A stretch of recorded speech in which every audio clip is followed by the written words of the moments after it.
विद्यार्थियों, मैं अंतर्यामी कौशिक, बॉटनी डिपार्टमेंट। हम बीएससी भाग फर्स्ट के फर्स्ट पेपर एल्गी, लाइकेन और ब्रायोफाइट के बारे में बात कर रहे हैं। पिछले लेक्चर में मैंने यूनिट सेकंड के कारा के बारे में आपको उसकी कोशिका संरचना, पादप संरचना, पादप पे पाए जाने वाले अपेंडिजेस,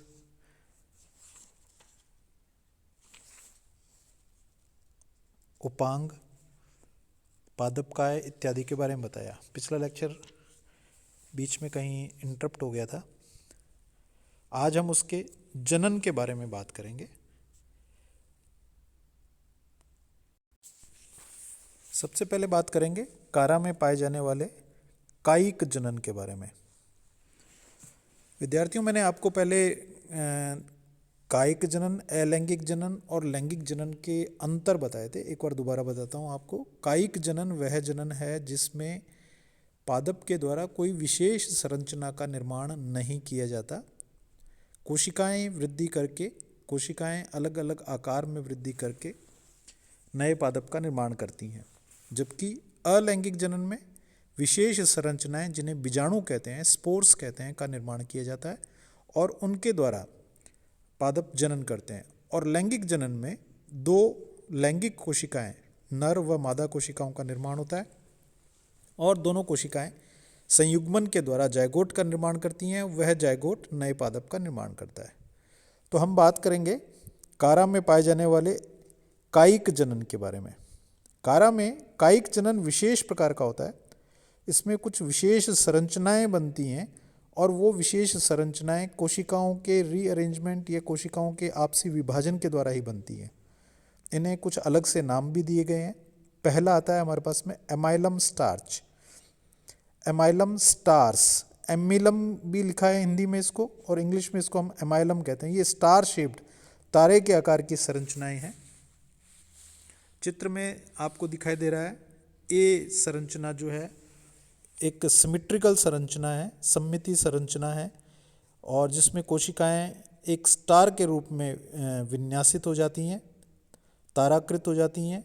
इनका निर्माण पर्व संधियों पर होता है। मुख्य अक्ष के आधार पर पाई जाने वाली पर्व संधियां इस प्रकार के तारे समान रचनाओं का निर्माण करती हैं। ये जो स्टार शेप्ड स्ट्रक्चर है, इसमें रिजर्व फूड मटेरियल, संचित भोजन पाया जाता है और वो होता है एमाइलम स्टार्च। एक प्रकार का स्टार्च है जो इसमें संचित हो जाता है, और संचित होने के पश्चात जब यह संरचना मुख्य पादप से अलग हो जाती है तो एक नए पादप का निर्माण करती है। इसे कहते हैं एमाइलम स्टार्च। दूसरा आता है हमारे पास में, दूसरी संरचना है बल्बिल्स या पत्र प्रकलिका। ये संरचनाएं मूलाभास पर उत्पन्न होती हैं। हमने पढ़ा था पादप में एक भाग होता है जो एरियल होता है, जल में तैरता हुआ है। एक भाग धागेनुमा रचना है जो पादप को आधार के साथ जोड़े रखता है, जिसे राइजोइड या मूलाभास कहते हैं। ये मूलाभास पर पाई जाने वाली संरचनाएं हैं और इन्हें चिरकालिक अंग के रूप में जाना जाता है। मतलब ये संरचनाएं जो हैं परमानेंट होती हैं, इस पादप पर पाई जाती हैं, और इसे हम पेरिनेटिंग स्ट्रक्चर भी कहते हैं। चित्र में आप देखिए बीज संरचना जो है वो मूलाभास पत्र प्रकलिका कहलाएगी, और ये लगभग गोलाकार या ओवल स्ट्रक्चर होती है, अंडाकार संरचनाएं होती हैं, और ये संरचनाएं पृथक होने पर नए थैलस का निर्माण करती हैं। इसे हम मूल पत्र प्रकलिका कहते हैं। अब तीसरा आता है हमारे पास में एमॉर्फस बल्बिल्स, अनियमित पत्र प्रकलिका। ये जो संरचनाएं हैं, ये संरचनाएं भी मूलाभास पर पाई जाती हैं, राइजोइड्स पर पाई जाती हैं, या नीचे की पर्व संधियों पर, आधारीय पर्व संधियों पर, नोड्स पर पाई जाती हैं। ये संरचनाएं समूह में पाई जाती हैं। अब इनका और जो पहले बल्बिल्स हमने पढ़े हैं उनमें डिफरेंस क्या है? वो संरचनाएं एक एक हैं, ये संरचनाएं समूह में पाई जाती हैं। इन्हें हम अनियमित पत्र प्रकलिका या एमॉर्फस बल्बिल्स कहते हैं। और ये एमॉर्फिस बल्बिल्स मुख्य पादप से अलग होने पर, चित्र सी में दिखाई दे रहा है, आधारीय नोड पर ये बनी हुई हैं और ये संरचनाएं मुख्य पादप से अलग होने पर नए पादप का निर्माण करती हैं। चौथी संरचना आती है हमारे पास में सेकेंडरी प्रोटोनीमा। इसी चित्र में धागेनुमा रचनाएं दिखाई दे रही हैं। ये धागेनुमा रचनाएं मूलाभास या आधारीय नोड्स के द्वारा बनाई जाती हैं और ये धागेनुमा रचनाएं नए पादप का निर्माण करती हैं। इन्हें हम कह देते हैं सेकेंडरी प्रोटोनीमा। तो इस प्रकार से 4 संरचनाएं ऐसी हैं जो कायिक प्रजनन के लिए कारा में बनती हैं। विद्यार्थियों, इन पर एक एक नंबर के क्वेश्चन पूछे जाते हैं। एमाइलम स्टार से आप क्या समझते हैं, या बल्बिल्स क्या हैं, एमॉर्फस बल्बिल्स क्या हैं, तो आप इन्हें अच्छे से ध्यान करें। अब इसके बाद में बात करते हैं हम सेक्सुअल रिप्रोडक्शन की, लैंगिक जनन। कारा में जो लैंगिक जनन है वो एडवांस प्रकृति का है, विकसित प्रकृति का है और विकसित होने के कारण इसे विशेष रूप से इस पादप का ये विशिष्ट लक्षण होने के कारण इस पर क्वेश्चंस बहुत पूछे जाते हैं। यह ऊगेमस प्रकार का है। ऊगेमस के बारे में हम पहले बात कर चुके हैं। एक इस प्रकार का सेक्सुअल रिप्रोडक्शन, लैंगिक जनन, जिसमें जो नर जननांग है उसके द्वारा जो कोशिका उत्पन्न होती है, जिसे हम पुमणु कहते हैं, एंथेरोजॉइड कहते हैं, वह चल प्रकार का है। जबकि जो ऊगोनियम है, यह मादा जननांग है, उसके द्वारा उत्पन्न एग सेल अचल प्रकार की होती है, वह अपने स्थान से नहीं हिलती। जबकि नर कोशिका अपने स्थान से मादा कोशिका तक तैर कर आती है, चल कर आती है और निषेचन का कार्य करती है। तो इस प्रकार का लैंगिक जनन, जिसमें नर चल प्रकार का है और मादा अचल प्रकार की है, ऊगेमस प्रकार का विषम युग्मकी प्रकार का लैंगिक जनन पाया जाता है। कारा में जो लैंगिक अंग हैं, नर लैंगिक अंग और मादा लैंगिक अंग, वे विशेष प्रकार के होते हैं और उन्हें विशेष नाम से पुकारा जाता है। जो नर जननांग हैं उन्हें ग्लोब्यूल कहा जाता है। ये गोल लाल पीले भूरे रंग की बॉल के समान संरचना होती है, ग्लोब्यूल कहलाती है। जबकि जो फीमेल रिप्रोडक्टिव ऑर्गन है, मादा जननांग है, वह ओवल प्रकार का अंडाकार होता है, आकार में बड़ा होता है और इसे न्यूक्यूल कहा जाता है। जो लैंगिक जनन है उनका निर्माण कारा की शाखा पर जो नोड्स हैं, पर्व संधियां हैं, उन पर किया जाता है। पर्व संधि पर ही निर्मित होते हैं और ये जो जननांग हैं ये मैक्रोस्कोपिक हैं। मैक्रोस्कोपिक का अर्थ हमने पहले बात की थी कि ऐसी संरचना जिसे लेंस अथवा माइक्रोस्कोप के बिना भी नग्न आंखों से देखा जा सके, यानी कि ये आकार में बड़े होते हैं और बड़े होने के कारण इन्हें बिना लेंस या बिना माइक्रोस्कोप के भी देखा जा सकता है। उसके बाद में देखें, जो कारा है वह उभयलिंगाश्रयी है, यानी कि नर जननांग और मादा जननांग एक ही पादप पर पाए जाते हैं। इसमें एक टर्म और यूज की जा रही है जिसे हम कहते हैं जक्स्टापोज्ड या सानिध्य। चित्र में देखेंगे, जैसे इस चित्र में आपको दिखाई दे रहा है, नीचे की तरफ एक गोल बॉल है जिसे हमने ग्लोब्यूल का नाम दिया है, ऊपर एक अंडाकार संरचना है जिसे हमने नाम दिया न्यूक्यूल, और इनका निर्माण नोड पर हुआ है। दोनों लैंगिक अंग, नर व मादा दोनों लैंगिक अंग एक दूसरे के बिल्कुल साथ चिपके हुए पाए जाते हैं। इस पोजीशन को, इस स्थिति को जक्स्टापोज्ड एक टर्म यूज की जाती है। जस्ट अपोज्ड से वर्ड बना जक्स्टापोज्ड, बिल्कुल एक दूसरे के आमने सामने, एक दूसरे के पास पास, इसलिए इसे सानिध्य या जक्स्टापोज्ड सेक्सुअल ऑर्गन्स कहते हैं। तो ये लैंगिक अंगों के बारे में हुआ। अब हम बात करेंगे कारा में पाए जाने वाले नर जननांग की।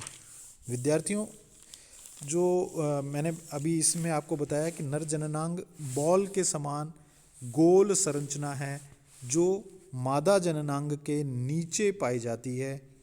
इसका रंग लाल भूरा होता है, पीला रंग भी हो सकता है, परिपक्व होने पर यह लाल भूरे रंग की हो जाती है।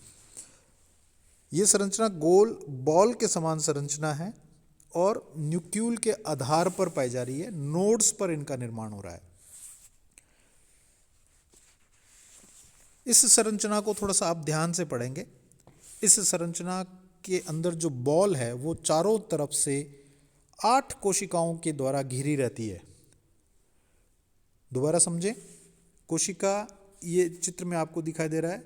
इस चित्र में आपको 4 कोशिकाएं इधर दिखाई दे रही हैं, 4 पीछे की तरफ दिखाई देंगे। जो बाहर की तरफ परिधि के अंदर पाई जाने वाली कोशिकाएं हैं वे 8 कोशिकाएं होती हैं। उन 8 कोशिकाओं को शील्ड सेल कहते हैं। विद्यार्थियों, इसमें क्वेश्चंस एक एक नंबर के क्वेश्चन आते हैं। शील्ड सेल्स की संख्या बताइए, मैन्यूब्रियम की संख्या बताइए। जैसे जैसे हम आपको बताएंगे वैसे वैसे आप नोट करते चले जाएं। तो 8 शील्ड सेल्स हैं जो कि चारों ओर से इस बॉल को घेरे रहती हैं। प्रत्येक शील्ड सेल के ऊपर अंतर्वलन पाए जाते हैं, डिजाइन्स पाई जाती हैं जो कि शील्ड सेल के अंदर ही बने हुए हैं। इनफोल्डिंग्स या अंतर्वलन कहते हैं, जिसके कारण जो शील्ड सेल है इस चित्र में आपको दिखाई दे रहा है, जो गोलाकार संरचना है वो उसके ऊपर कुछ डिजाइन्स बनी हुई हैं, फ्लावर के समान, पुष्प के समान। इस तरह की डिजाइन्स शील्ड सेल पर पाई जाती हैं। इन्हें हम इनफोल्डिंग्स या अंतर्वलन कहते हैं। तो शील्ड सेल पर इनफोल्डिंग्स या अंतर्वलन पाए जाते हैं। अब ये जो पूरी संरचना है, गोलाकार संरचना है, इस संरचना के केंद्र में एक दंड के समान संरचना पाई जाती है, रॉड शेप्ड स्ट्रक्चर पाई जाती है। इसमें दिखाई दे रहा है सबसे बड़ी संरचना जिसकी सहायता से जो बॉल के समान संरचना है वो मुख्य पादप से जुड़ा हुआ है। आप इसको इस तरह से समझ सकते हैं, जैसे छाते को एक हैंडल से हम पकड़ लेते हैं। अगर मान लीजिए हमारे पास में 8 छाते हों, अम्ब्रेलाज, 8 अम्ब्रेलाज हों, अगर हम उनको इस प्रकार से जोड़ लें कि वो एक गोलाकार बॉल के रूप में विन्यासित हो जाएं, अरेंज हो जाएं, और अपने हाथ से हम उन 8 छातों की डंडियों को पकड़ लें, तो जो हाथ नुमा रचना होगी, जो उसको केंद्र से जोड़ेगी या मुख्य बॉडी से जोड़ेगी, उस संरचना को हम कहते हैं मैन्यूब्रियम।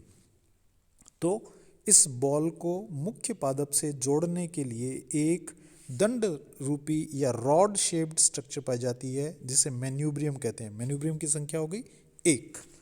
अब इसके पश्चात आए आप, जो 8 शील्ड सेल्स थी, जो बाहर छाते हमने जिसका उदाहरण लिया, उन छातों की जो डंडियां हैं जिनके द्वारा छाते केंद्र में जुड़े हुए हैं, 8 जो शील्ड सेल्स हैं वो एक एक कोशिका से केंद्र में जुड़ी होती हैं, मैन्यूब्रियम से जुड़ी होती हैं शीर्ष पर। तो इन सेल्स को हम नाम देते हैं primary capitulum cell. Primary capitulum cell, ये 8 कोशिकाएं हैं, क्योंकि 8 शील्ड सेल्स हैं तो 8 प्राइमरी कैपिचुलम सेल्स पाई जाएंगी। ये प्राइमरी कैपिचुलम सेल छाते की डंडी नुमा रचना है जो छाते को फैलाने का काम करती है या छाते को आपके हाथ में पकड़वाने का काम करती है। तो इसे हम कहेंगे primary capitulum cell. 8 shield cells हैं, इसलिए 8 प्राइमरी कैपिचुलम सेल्स इसमें पाई जाती हैं। उसके पश्चात प्रत्येक प्राइमरी कैपिचुलम सेल के आधार पर 2-2 सेकेंडरी कैपिचुलम सेल्स पाई जाती हैं, जो इसके केंद्र में आपको 4 सेल्स दिखाई दे रही हैं। तो 4, 8 और 4 16, टोटल 16 सेल्स ऐसी हैं जिन्हें हम सेकेंडरी कैपिचुलम सेल कहते हैं। और सेकेंडरी कैपिचुलम सेल्स का कार्य जो है वो उसको जो नर कोशिकाएं बननी है उनके लिए फिलामेंट का निर्माण करना है। सेकेंडरी कैपिचुलम सेल्स पर एंथ्रीडियल फिलामेंट्स पाए जाते हैं। इसमें धागेनुमा रचनाएं, तंतुनुमा रचनाएं दिखाई दे रही हैं जिन्हें हम एंथ्रीडियल फिलामेंट कहते हैं। ये एंथ्रीडियल फिलामेंट्स, प्रत्येक एंथ्रीडियल फिलामेंट में सैकड़ों की संख्या में कोशिकाएं होती हैं और प्रत्येक कोशिका एक पुमणु का निर्माण करती है।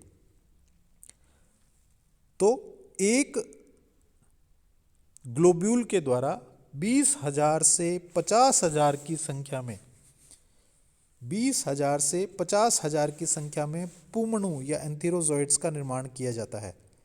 प्रत्येक पुमणु एक सर्पिलाकार संरचना है जो द्विकशाभिका युक्त है। ये इस प्रकार की संरचना आपको दिखाई देगी, सर्पिलाकार संरचना जो द्विकशाभिका युक्त है। इसके शीर्ष पर 2 विप्लैश फ्लैजिला पाए जाएंगे, एक केंद्र की है, यूनिन्यूक्लिएटेड है, और 20,000 से 50,000 की संख्या में जो एंथेरोजॉइड्स हैं, पुमणु हैं, वो एक ग्लोब्यूल के द्वारा निर्मित किए जाते हैं। तो इस प्रकार से ग्लोब्यूल की संरचना हमने पढ़ी। अब इसके पश्चात बात करते हैं हम न्यूक्यूल की। जो फीमेल रिप्रोडक्टिव ऑर्गन है उसे हमने न्यूक्यूल का नाम दिया। ये भी एक मैक्रोस्कोपिक संरचना है, आकार में बड़ी संरचना है, ओवल है, अंडाकार संरचना है, और ये ग्लोब्यूल के ऊपर स्थित होती है। जो नर जननांग है उसके ऊपर स्थित होती है। इसके केंद्र में एक बड़ी अंड कोशिका होती है। ये संरचना इस प्रकार से दिखाई देती है। ये वहाँ पर हमने बात की थी मैन्यूब्रियम की। मैन्यूब्रियम जो ओव्यूल को, जो हमारे पास में ग्लोब्यूल है, उसको मुख्य पादप से जोड़ रहा है। यहाँ पर एक संरचना है जिसे हमने नाम दिया पेडिसिल का। पेडिसिल इस पूरी संरचना को मुख्य पादप से जोड़ती है। पेडिसिल के ऊपर एक सेंट्रल सेल है, केंद्रीय कोशिका, और उसके बाद में एक वृंत कोशिका, स्टॉक सेल है। दोबारा देखें, पेडिसिल इसको मुख्य पादप से जोड़ रही है, उसके ऊपर सेंट्रल सेल, फिर उसके ऊपर एक वृंत कोशिका या स्टॉक सेल, और उसके ऊपर स्टॉक सेल के ऊपर एक बड़ी कोशिका है जो ओवल आकार की है, अंडाकार आकार की है, जिसे हमने एग सेल का नाम दे दिया। ये जो एग सेल है इसमें एक केंद्रक पाया जाता है जो कि आधार की ओर होता है। अब दोबारा देखें, इसमें जो सेंट्रल सेल है उस सेंट्रल सेल के द्वारा 5 बड़ी रिबन के समान संरचनाएं बनाई जाती हैं जिन्हें हम ट्यूब सेल कहते हैं। ये ट्यूब सेल्स, पांचों ट्यूब सेल्स एक दूसरे के समानांतर विन्यासित होती है और पूरी एग सेल को ढक लेती हैं।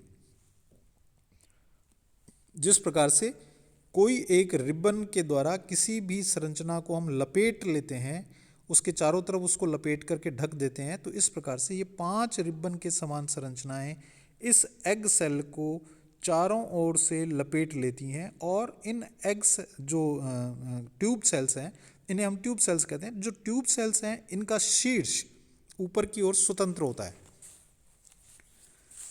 सेंट्रल सेल से 5 ट्यूब सेल्स बनी। 5 ट्यूब सेल्स ने एग सेल को चारों ओर से लपेट के ढक लिया और शीर्ष पर ये स्वतंत्र रहीं। जो शीर्ष पर मुकुट के समान संरचना बनती है, इस संरचना को कोरोना कहते हैं। तो इस प्रकार से जो न्यूक्यूल है उसमें pedicel, central cell, stalk cell, egg cell, tube cell और कोरोना, ये कुछ संरचनाएं हैं जिनके बारे में क्वेश्चन पूछा जाता है, जिनके बारे में आपको पता होना चाहिए। जो ट्यूब सेल्स हैं वो एक दूसरे के समानांतर उपस्थित होती हैं, वे आपस में एक दूसरे से जुड़ी हुई नहीं होती हैं, और ये एग सेल के चारों ओर दक्षिणावर्त क्लॉकवाइज डायरेक्शन के अंदर घूमी हुई होती हैं, या क्लॉकवाइज डायरेक्शन से ये उसको कवर करती हैं। जो एग सेल है वो अंडाकार है, उसमें केंद्रक आधार की ओर पाया जा रहा है।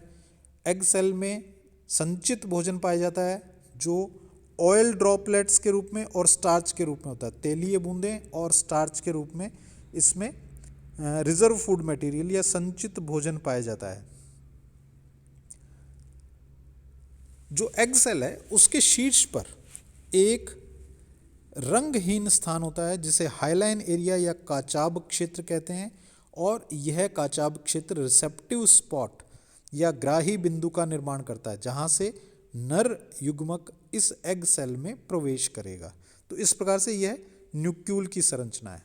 जब फर्टिलाइजेशन होना है, जब नर युग्मक इसके पास आएगा, जब ये परिपक्व हो जाएगा, तो जो ट्यूब सेल्स हैं जो एक दूसरे के समानांतर पड़ी हैं, उनके बीच में गैप उत्पन्न हो जाता है, रिक्त स्थान उत्पन्न हो जाता है, और उस रिक्त स्थान से एक नर युग्मक एग सेल में प्रवेश कर उसे फर्टिलाइज कर देता है, निषेचित कर देता है, जिसके फलस्वरूप द्विगुणित जायगोट बन जाता है, युग्मनज बन जाता है। और ये जो ट्यूब सेल्स हैं उसके चारों ओर सुरक्षात्मक आवरण का निर्माण कर लेती हैं। अब इस संरचना को निषिक्तांड या जाइगोस्पोर कहते हैं।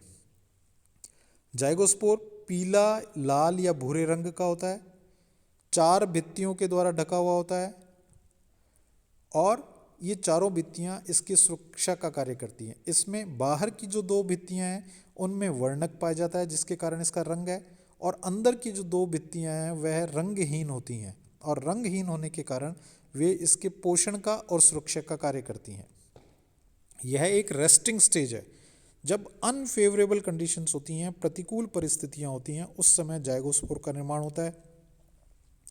प्रतिकूल परिस्थितियों का अर्थ है अधिक तापमान होना, जल का कम होना, तो उस समय में यह जाइगोस्पोर के रूप में पड़ा रहता है। जब अनुकूल परिस्थितियां आती हैं पुनः, तब इसका न्यूक्लियस जो कि डिप्लॉयड हो चुका है, द्विगुणित हो चुका है, एक उसमें नर युग्मक का डीएनए है और एक मादा युग्मक का डीएनए, तो डिप्लॉयड हो गया है, वह मियोसिस करता है, अर्धसूत्री विभाजन करता है, और अर्धसूत्री विभाजन के द्वारा 4 केंद्रकों का निर्माण करता है। इस चित्र में दिखाया जा रहा है 4 केंद्रकों का निर्माण करता है जो शीर्ष पर होती हैं। उनमें से 3 केंद्रक डीजनरेट हो जाते हैं, नष्ट हो जाते हैं, और एक जो केंद्रक है वह क्रियाशील रहता है, फंक्शनल रहता है, और वह एक केंद्रक विभाजित होकर नए फिलामेंट का निर्माण कर देता है। इसे हम प्राइमरी प्रोटोनीमा कहते हैं। तो इस प्रकार से जाइगोस्पोर के द्वारा नए पादप का निर्माण कर दिया जाता है। कारा का जीवन चक्र देख लें। कारा में asexual reproduction amylum star, bulbils, amorphous bulbils और सेकेंडरी प्रोटोनीमा के द्वारा किया जा रहा है। फिर उसके बाद में रिप्रोडक्शन में सेक्सुअल रिप्रोडक्शन में देखें ग्लोब्यूल और न्यूक्यूल जो कि अगुणित हैं, इनके द्वारा एग सेल और एंथीरोजॉइड्स बनाए जा रहे हैं जो भी अगुणित हैं। फर्टिलाइजेशन के द्वारा जाइगोट बना जो द्विगुणित हो गया, और जाइगोट में मियोसिस से पुनः अगुणित कोशिका बनती है, और वह अगुणित कोशिका प्रोटोनीमा का निर्माण कर कारा का निर्माण कर देती है। तो इस प्रकार से कारा का जीवन चक्र पूर्ण होता है। विद्यार्थियों, कारा में छोटे क्वेश्चंस बहुत बनते हैं। ग्लोब्यूल की संरचना, न्यूक्यूल की संरचना, जाइगोस्पोर की संरचना और अलैंगिक जनन, इसलिए इसमें से निश्चित रूप से एक बड़ा क्वेश्चन और एक छोटा क्वेश्चन आपको पूछा जाएगा, इसलिए आप इसकी तैयारी करें। इस वीक के एंड में हम इससे जुड़े हुए कुछ आपको क्वेश्चंस सॉल्व करने के लिए देंगे। धन्यवाद।